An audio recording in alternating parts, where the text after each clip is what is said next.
Bien, vamos a meternos de lleno en un mundo de altísimo riesgo, el espionaje durante la Guerra Fría. Imaginen esto por un segundo, Moscú, una ciudad que es básicamente una fortaleza de vigilancia, donde cada movimiento que haces es observado y cada palabra probablemente escuchada. En un lugar así, ¿cómo diablos operas en secreto? Y esta frase, lo resume todo, ¿no? Captura a la perfección la mentalidad que se necesitaba para sobrevivir ahí. No era simple precaución, era una paranoia totalmente calculada. Cada cosita, por más insignificante que pareciera, tenía que ser analizada. La regla de oro era asumir que nada, absolutamente nada, era una coincidencia. Esa era la clave para seguir con vida. Y esa es la pregunta del millón, porque piénsenlo, cuando tu adversario tiene ojos y oídos por todas partes, desde el ciudadano común que es un informante hasta equipos de vigilancia profesionales, las tácticas de espionaje de toda la vida se convierten básicamente en un suicidio. Hacía falta un nuevo libro de reglas. Bueno, para entender la solución, primero tenemos que meternos bien en la cabeza la magnitud del problema. Moscú no era solo un lugar difícil para un espía. No, era considerado el entorno de inteligencia más hostil de todo el planeta. La vigilancia era total, absoluta. Tenías equipos de la KGB siguiéndote, sí, pero también informantes que podían ser el conserje de tu hotel, el taxista, cualquiera. Es que, para que se hagan una idea, hasta para hacer una simple reservación en un restaurante, tenías que pasar por un intermediario del gobierno. Era un sistema diseñado para controlar cada mínimo aspecto de la vida de un extranjero. Una telaraña. Y de esta necesidad asfixiante nacieron las famosas reglas de Moscú. Pero, ojo, y esto es súper importante, no era una lista de 10 mandamientos, para nada. Era una filosofía, una mentalidad de guerra psicológica total. Era el equivalente en el espionaje a esa frase de la película El Padrino de ir a los colchones, o sea, prepararse para una batalla campal. Entonces, si no podías evitar que te vigilaran, ¿cuál era la jugada? Pues engañarlos. La CIA empezó a usar las técnicas de los magos, la prestidigitación. Se trataba de usar la ilusión y el ingenio para controlar lo que tu adversario veía y lo que pensaba. Y claro, todo mago necesita a sus artesanos. En este caso, eran los genios de la Oficina de Servicios Técnicos, la OTS. Piensen en ellos como la rama Q de James Bond, pero en la vida real. Un equipo increíble de artistas, ingenieros y químicos que no solo construían aparatitos, creaban las herramientas para el engaño perfecto.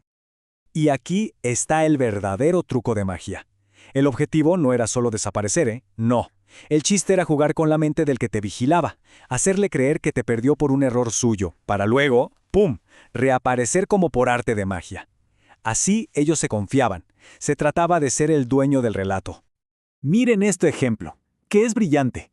La agente Yona Méndez se transformaba en lo que llamaban un hombrecito gris, en varias etapas. Cada paso era una nueva capa de engaño.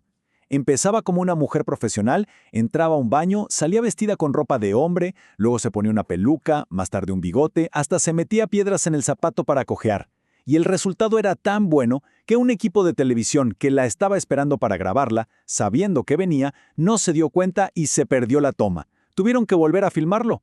Imagínense ese nivel de transformación. Muy bien, los disfraces a pie, perfecto. Pero, ¿qué pasa cuando te siguen en coche? En las calles de Moscú llenas de tráfico, das la vuelta en una esquina y tienes, ¿qué? ¿3-4 segundos fuera de su vista? ¿Cómo te escapas de eso? La solución fue algo de película. Literalmente, lo llamaron el Jack in the Box. Trabajaron con un mago de Hollywood para crear un maniquí con un resorte que se inflaba en segundos. El agente saltaba del auto en esa breve ventana de tiempo, el conductor apretaba un botón y ¡zas!, el muñeco aparecía en el asiento del copiloto. Cuando los vigilantes doblaban la esquina, veían a 2 personas en el coche y seguían de largo. Una genialidad. Todos estos aparatos y técnicas eran increíblemente ingeniosos, sí, pero el éxito nunca estaba garantizado. Operar en Moscú era vivir al filo de la navaja, donde la línea entre el triunfo y el desastre era finísima. Miren la precisión de esto. Un dead drop, un punto para intercambiar información, no era solo un lugar, era un evento coreografiado al milímetro. A la izquierda ven el puente real, a la derecha la ilustración simplificada, clarísima, que le daban a su agente, en este caso uno muy valioso, con el nombre clave Trigon. No había margen para la duda, porque aquí las vidas estaban literalmente en juego. Y estas 2 imágenes nos pintan la cruda realidad. Por un lado, un receptor de alta tecnología para escuchar las comunicaciones de la KGB, inteligencia pura. Por el otro, una pluma con veneno. El último recurso por si te capturaban. Así de alto era el riesgo que se corría. Y entonces llegó 1985, el año del espía. Y fue un desastre tras otro. Una cascada. Cae un agente en una emboscada de la KGB. Poco después, una operación para reclutar a alguien se quema al instante. Luego, un desertor revela que hay un topo dentro de la CIA. Y para rematar, un exagente usa su propio entrenamiento para escaparse del FBI y desertar a Moscú. Era evidente, había una fuga masiva desde adentro. Y esta, quizá, es la lección más dura de todas. Podías tener los disfraces más ingeniosos y la tecnología más avanzada, pero nada, absolutamente nada, te podía proteger de la traición humana. Topos como Edward Lee Howard y Aldrich Ames usaron lo que sabían para desmantelar redes enteras, provocando la ejecución de agentes muy valiosos. El eslabón más débil siempre fue el factor humano. Y esto nos trae a una pregunta inevitable. Todo esto suena a historia antigua, ¿verdad? Entonces, ¿qué relevancia tienen estas lecciones de la Guerra Fría en el mundo en el que vivimos hoy? A ver, el campo de batalla ha cambiado por completo, pero la esencia del conflicto es muy parecida. La Guerra Fría 1.0 se peleaba con vigilancia física, con agentes en la calle para robar secretos de Estado.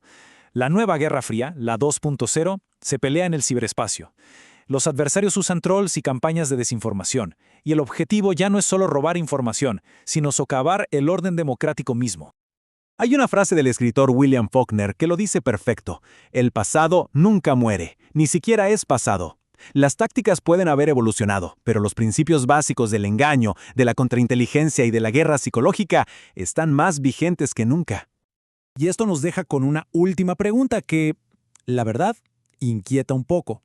En nuestra era, con las huellas digitales que dejamos por todas partes, con el reconocimiento facial, con esta conectividad constante, ¿todavía tienen sentido las reglas de Moscú?